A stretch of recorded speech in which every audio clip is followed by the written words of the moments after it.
हिंद दोस्तों, मैं मनीष शर्मा एक बार आपके सामने फिर से हाजिर हूँ अपने YouTube channel GS bye Manish sir पे। दोस्तों, आप सभी को पता है कि हम लगातार जो ह्यूमन सिस्टम के वीडियोस डाल रहे हैं, इन वीडियोस से बहुत सारे क्वेश्चंस देखने को मिलते हैं। आज हम एक बहुत ही महत्वपूर्ण टॉपिक की बात करने वाले हैं, जिसे कि हम पाचन तंत्र बोलते हैं, डाइजेस्टिव सिस्टम। दोस्तों, डाइजेस्टिव सिस्टम से खूब सारे प्रश्न देखने को मिलते हैं। बहुत ही इंपॉर्टेंट टॉपिक है, बहुत अच्छा मज़ेदार टॉपिक है। बात करते हैं डाइजेस्टिव सिस्टम की। यहाँ से जो पिछले एग्जाम्स में क्वेश्चंस आए हैं, हम उनको भी कवर करके चलेंगे। तो दोस्तों, डाइजेस्टिव सिस्टम की अगर मैं बात करूँ तो पाचन तंत्र में वो सभी ऑर्गन्स की हम बात करेंगे जो कि भोजन के पाचन में सहायक होते हैं। किस प्रकार से सहायक होते हैं उनकी बात करते हैं। मैं इस पाचन तंत्र को दोस्तों दो भागों में वर्गीकृत कर देता हूँ। कितने भागों में बांट देते हैं इसको? दो भागों में। यहाँ से एक पार्ट रहेगा इसका, जिसे हम नाम देंगे आहार नाल। ये एक पार्ट हो गया आहार नाल का, फूड कैविटी भी बोल दिया जाता है इसको। और दूसरा पार्ट हो जाएगा इसका पाचक ग्रंथियों का। ये सेकंड पार्ट हो गया पाचक ग्रंथि। दोस्तों, आहार नाल पाचन तंत्र का सबसे बड़ा भाग होता है। पाचन तंत्र का सबसे बड़ा भाग कौन सा है? आहार नाल। इस आहार नाल को हम फिर से वर्गीकृत करते हैं। इसमें एक पार्ट हो जाएगा मुख, दूसरा पार्ट रहेगा इसमें वृष्णि, एक पार्ट रहेगा इसमें ग्रास नाल, एक पार्ट रहेगा दोस्तों यहाँ से आमाशय, और आमाशय के अलावा दोस्तों यहाँ रहेगा छोटी आंत और बड़ी आंत। ये आपका छोटी आंत वाला पार्ट रहेगा और नेक्स्ट पार्ट हो जाएगा बड़ी आंत का। ये आपका बड़ी आंत होगी। तो आहार नाल का हमने फिर से वर्गीकरण कर दिया। मुख, वृष्णि, ग्रासनाल, आमाशय, छोटी आंत और बड़ी आंत। पाचक ग्रंथियों की अगर मैं बात करूं तो यहाँ से बहिःस्रावी ग्रंथियां आती हैं। एक तो यकृत, एक मिश्रित ग्रंथि आती है जिसे हम बोलेंगे अग्नाशय। ग्लैंड्स की हम पिछले पार्ट में बात कर चुके हैं, अग्नाशय। और एक पार्ट हो जाएगा इसमें लार ग्रंथियों का। ये लार ग्रंथि, अग्नाशय और लीवर, यकृत, ये दोनों उदर गुहा में स्थित होती हैं, जबकि लार ग्रंथि मुख में पाई जाती है, मुख गुहा में अवेलेबल होती है। तो नंबर एक कंडीशन, पाचन तंत्र का सबसे बड़ा भाग कौन सा होता है? ये सबसे बड़ा भाग हो गया कौन सा? आहार नाल। इस पार्ट की लंबाई होती है लगभग 8 से 10 मीटर। 8 से 10 मीटर तक की लंबाई होती है आहार नाल की। मैं आगे अगर इसमें बात करूं तो एक प्रश्न यहां से ये पूछा जाता है कि मांसाहारी और शाकाहारी, ये मैंने लिखा यहाँ मांसाहारी और एक मैंने लिखा शाकाहारी। इन प्राणियों के आहार नाल में क्या अंतर होता है? मांसाहारी और शाकाहारी प्राणियों का आहार नाल किस प्रकार है? दोस्तों, शाकाहारी प्राणियों का आहार नाल बड़ा होता है अपेक्षाकृत किसके? मांसाहारी प्राणियों के। मांसाहारी प्राणियों में सीकम वाला भाग विकसित नहीं होता, जबकि शाकाहारी प्राणियों में सेल्यूलोज के पाचन के लिए डेवलप होता है बड़ी आंत का सीकम। क्लियर हो गया एक प्रश्न? ठीक है। अभी हम यहाँ से एक चीज और देखेंगे कि जो मुख वाला पार्ट है, इसका फिर से वर्गीकरण किया जाता है। इसमें एक तो अंग होता है दांत और एक होता है जिह्वा, जीभ जिसे बोल दिया जाता है। इनका कोई पार्ट नहीं होगा। इसके 3 पार्ट होते हैं। एक तो होता है ग्रहणी, एक होगा मध्यांत और एक होता है शेषांत। ये हो गया आपका शेषांत। ड्यूडेनियम, जेजुनम और इलियम। ड्यूडेनियम ग्रहणी को बोलेंगे, जेजुनम मध्यांत्र को बोलेंगे और इलियम किसको बोलेंगे? शेषांत को। बड़ी आंत के भी 3 पार्ट होते हैं। एक पार्ट होता है इसका सीकम, दूसरा पार्ट होता है इसका कोलन और तीसरा पार्ट होता है इसका रेक्टम। सीकम, कोलन और रेक्टम, ये 3 पार्ट हो जाएंगे इसके बड़ी आंत के। तो ये आपका डिवाइडेशन हो गया संपूर्ण डाइजेस्टिव सिस्टम का, पाचन तंत्र का। यहाँ से हम सबसे पहला भाग लेके चलेंगे मुख। अब देखो यहाँ से छोटे छोटे 2-3 क्वेश्चंस हैं जिनकी क्वेरी हम दूर कर लेते हैं। सबसे बड़ा भाग पाचन तंत्र का आहार नाल होता है, लंबाई 8 से 10 मीटर। शाकाहारी प्राणियों का आहार नाल बड़ा होता है अपेक्षाकृत किसके, मांसाहारियों के। आहार नाल का सबसे बड़ा भाग कौन सा होता है? अभी किसकी बात करें हम, आहार नाल की, पाचन तंत्र की नहीं। तो आहार नाल का सबसे बड़ा भाग होता है कौन सा, छोटी आंत। दूसरी चीज, छोटी आंत का सबसे बड़ा भाग कौन सा होगा, शेषांत्र। आहार नाल का बड़ा भाग छोटी आंत है, छोटी आंत का सबसे बड़ा भाग शेषांत्र है, छोटी आंत का सबसे छोटा भाग ग्रहणी होता है। दूसरी बात, भोजन का पाचन कहां से प्रारंभ होगा, मुख से। भोजन का पाचन मुख से प्रारंभ होता है। दूसरी बात, आहार नाल का सबसे अंतिम पार्ट आप बड़ी आंत बोले या फिर बड़ी आंत का रेक्टम वाला भाग होता है, जिसे आप मलाशय भी बोलते हैं। क्या बोलते हैं इसको, मलाशय, जहां एकत्रित किया जाता है किसको, मल को। ये आपका क्लासिफिकेशन हो गया डाइजेस्टिव सिस्टम का। अभी हम पाचन तंत्र में स्टार्टिंग करेंगे कौन से पार्ट से, मुख से, जिसमें हमें दांत पढ़ना है और जिह्वा के बारे में डिस्कशन करना। तो चलिएगा दोस्तों, बात करते हैं मुख की। मुख आहार नाल का वह भाग होता है जहां भोजन का पाचन प्रारंभ किया जाता है। यानी कि जैसे ही हम भोजन मुख के अंदर लेते हैं तो मुख का जो मुख गुहा होता है, इसके बाहरी भाग पर होठ पाए जाते हैं, जिनको ओष्ठ भी बोल दिया जाता है। ये जो ओष्ठ होते हैं ये क्या काम करते हैं, ये मुख गुहा को खोलने तथा बंद करने का काम करते हैं। दूसरी कंडीशन, ओष्ठों के द्वारा भोजन को पकड़ा जाता है। हाथ से हमने भोजन लिया, यहाँ डाला, तो ओष्ठ इसको पकड़ने का काम करते हैं, होठ इस भोजन को पकड़ने का कार्य करते हैं। जैसे ही भोजन मुख गुहा में जाता है, मुख गुहा में दांत पाए जाते हैं, दांतों के द्वारा भोजन को चबा दिया जाता है, पीस दिया जाता है। तो बात करता हूं मैं यहां से सबसे पहले दांत।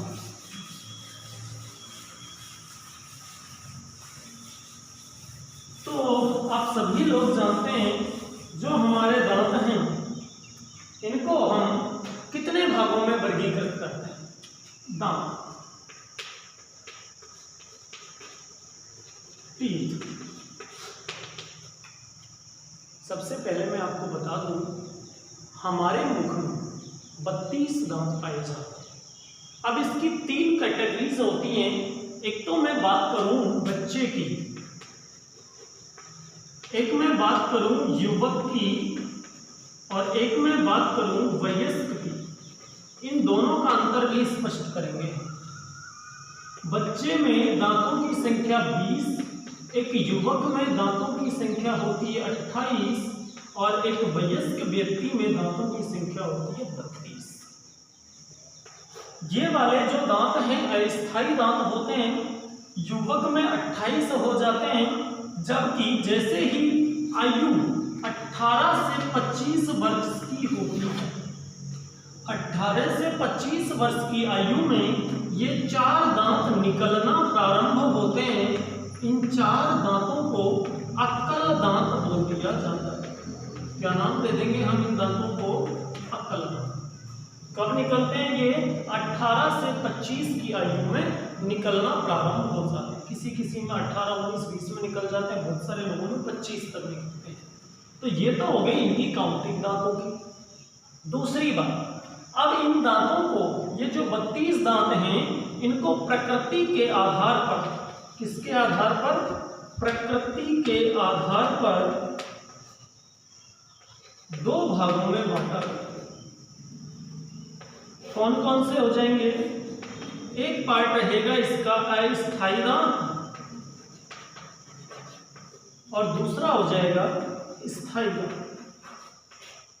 इनको दूध के दांत भी बोल दिया जाता है। कौन से दांत बोल देंगे, दूध के दांत। इनकी संख्या होती है 20 और स्थायी दांतों की संख्या होती है 12। ये जो अस्थायी दांत हैं ये जीवन में 2 बार निकलते हैं, अतः इनको द्विबारदंती दांत भी कहा जाता है। तो मानव में जो दंत व्यवस्था होती है वो किस प्रकार की होती है? द्विबारदंती, अर्थात दांत जीवन में 2 बार निकलते हैं। कितने होते हैं ये? 20 दांत। ये सिर्फ एक बार ही निकलेंगे, जिनकी संख्या कितनी होगी? 12। एक बार निकलते हैं, इनको परमानेंट टीथ भी बोल दिया जाता है। ये एक बार टूटते हैं वापस निकलते हैं, ये एक बार टूट गए तो वापस आना नामुमकिन, निकलेंगे ही नहीं। अच्छा, नेक्स्ट चलते हैं आगे। ये तो बात हो गई प्रकृति के आधार पर दांतों की। मैं पहले बात कर लूं कि दांतों का अध्ययन कहाँ किया जाता है, स्टडी कहाँ होती है दांतों की। तो सबसे पहले स्टडी की बात करें, अध्ययन। दांतों का अध्ययन किया जाता है ऑडिंटोलॉजी में। ऑडिंटोलॉजी विज्ञान की वह शाखा, ऑडिंटोलॉजी विज्ञान की वह शाखा जिसके अंतर्गत अध्ययन किया जाता है किसका? दांतों का। दांतों का निर्माण ऑडिंटोब्लास्ट कोशिकाओं से होता है। निर्माण किससे होता है इनका? ऑडिंटोब्लास्ट कोशिकाओं से।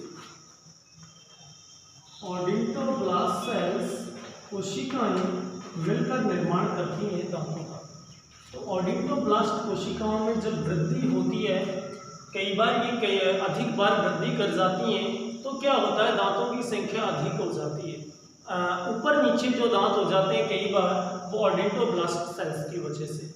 अब दूसरी चीज ये आती है कि हमारे दांतों में एक तो भरा होता है कैल्शियम और एक पाया जाता है फास्फोरस।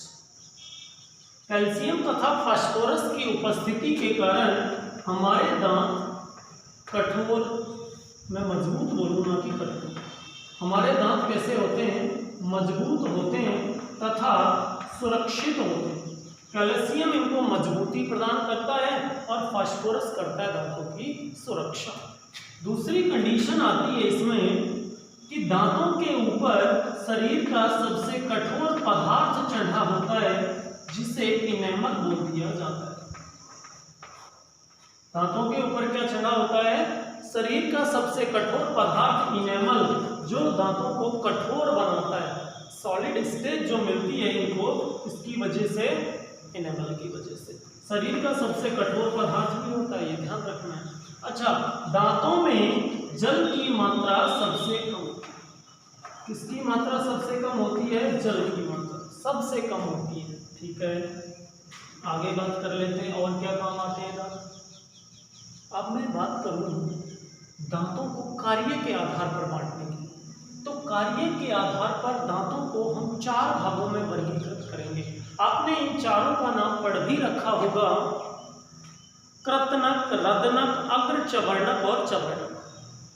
तो 4 भागों में डिवाइड कर देते हैं। काम क्या क्या रहेगा उसकी भी हम बात करेंगे, चारों टाइप्स की।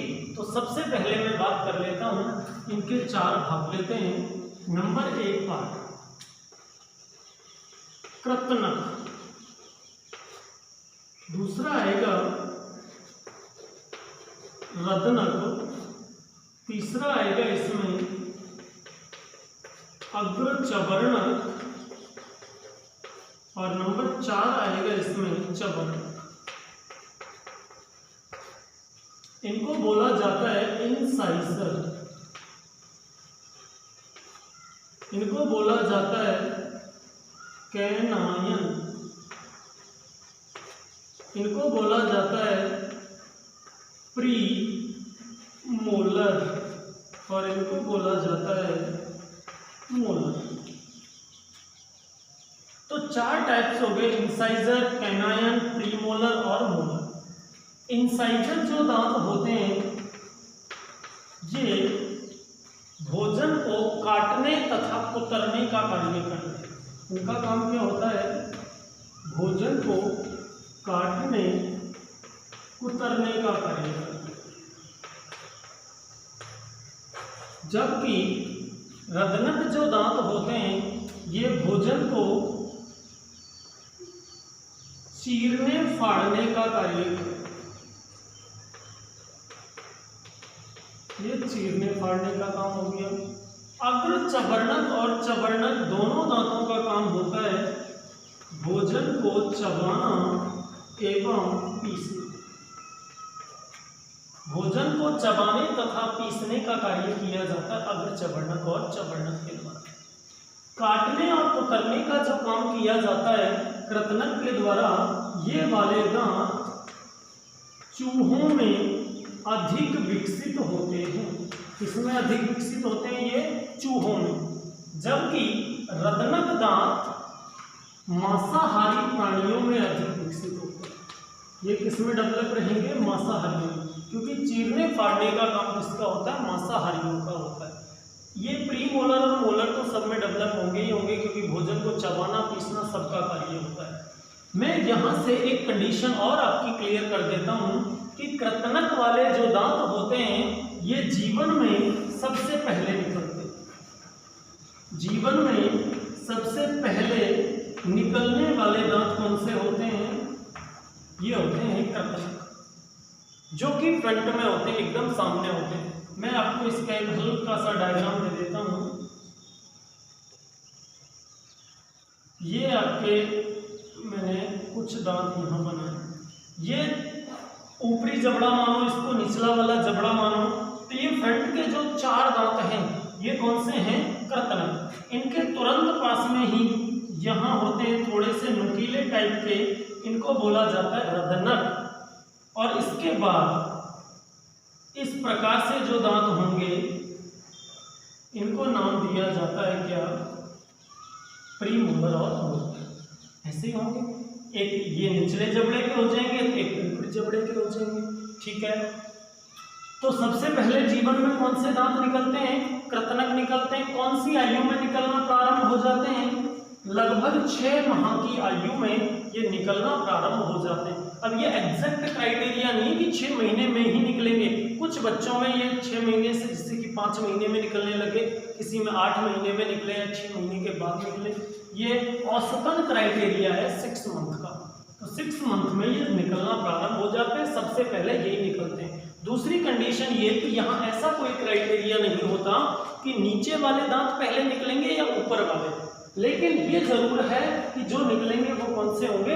कृतनक होंगे। बताओ क्या दिक्कत है इसमें? बहुत सिंपल सा पार्ट हो गया ये।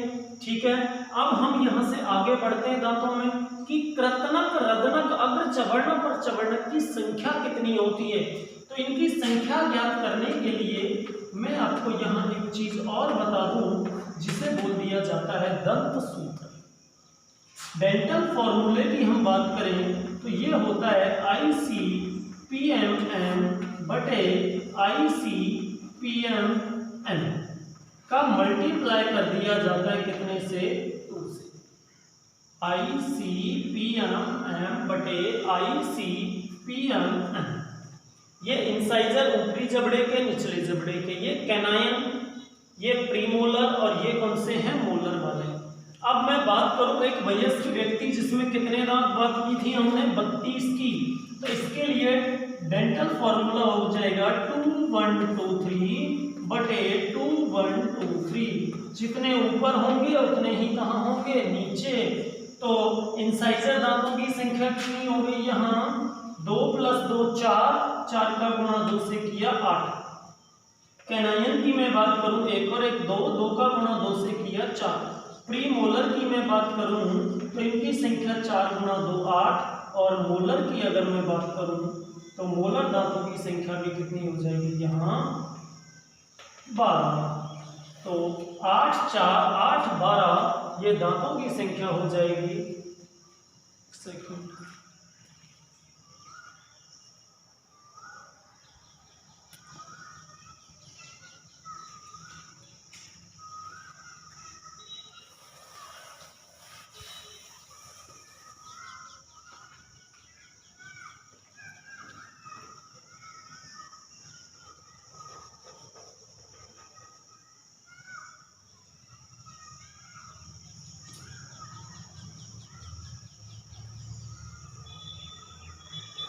एक वयस्क व्यक्ति में टोटल कितने दांत होते हैं? 32।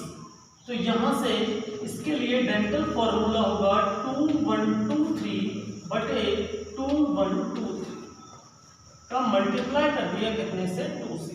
तो यहाँ इंसाइजर कितने हो गए, 2 + 2 कितने, 4, 4 का गुणा 2 से किया 8, कैनाइन कितने हो जाएंगे, 1 और 1 2, 2 का गुणा 2 से किया 4, प्री मोलर कितने हो जाएंगे, वही 8, और मोलर कितने हो जाएंगे, यहाँ 3 और 3 6 का गुणा 2 से किया तो 12। ये आपका डेंटल फॉर्मूला हो गया। यदि हम बात करें कि युवक के डेंटल फॉर्मूले की तो वो होगा 2/1/2 मतलब 21/22। जैसे ही वयस्क होगा 21-23 हो जाएगा। तो ये आपकी हो गई दांतों की छोटी सी कहानी। अब मैं यहाँ से थोड़ा सा पार्ट और क्लियर कर लेता हूँ। कई बार क्या होता है कि ये जो दांत होते हैं ये खोखले हो जाते हैं। दांत कैसे हो जाते हैं, खोखले। तो इन खोखले दांतों में भरा क्या जाता है, खोखले दांतों में भरा जाता है Ag + Hg यानी कि चांदी का अमलगम। क्या भरेंगे हम, चांदी का अमलगम। अमलगम जो होता है ना, ये पारा मुख्य घटक होता है अमलगम का। किसी भी धातु के साथ जब हम पारा मिलाएंगे तो वो क्या बनेगा, अमलगम बनेगा उसी धातु का। ये बात भी क्लियर हो गई। दूसरी चीज यहाँ से हम देखते हैं कि एक हाथी के लिए कंडीशन अलग सी हो जाती है। हाथी में 2 दांत बाहर दिखाई देते हैं हमें। ये वाले दांत होते कौन से हैं, हाथी में दिखाई देने वाले दांत कृतनक होते हैं। प्रतीत ऐसा होता है नुकीले होने के कारण कि ये रत्नक हैं, लेकिन एक्चुअल में ये कौन से दांत होते हैं, कृतनक होते हैं, इंसाइजर होते हैं। कौन से जबड़े के होते हैं, ऊपरी जबड़े के ही होते हैं। कौन से वाले, कृतनक। बताओ इसमें क्या दिक्कत आएगी, कोई दिक्कत नहीं है। हाथी दांतों का उपयोग बिलियर्ड गेंद बनाने में किया जाता है।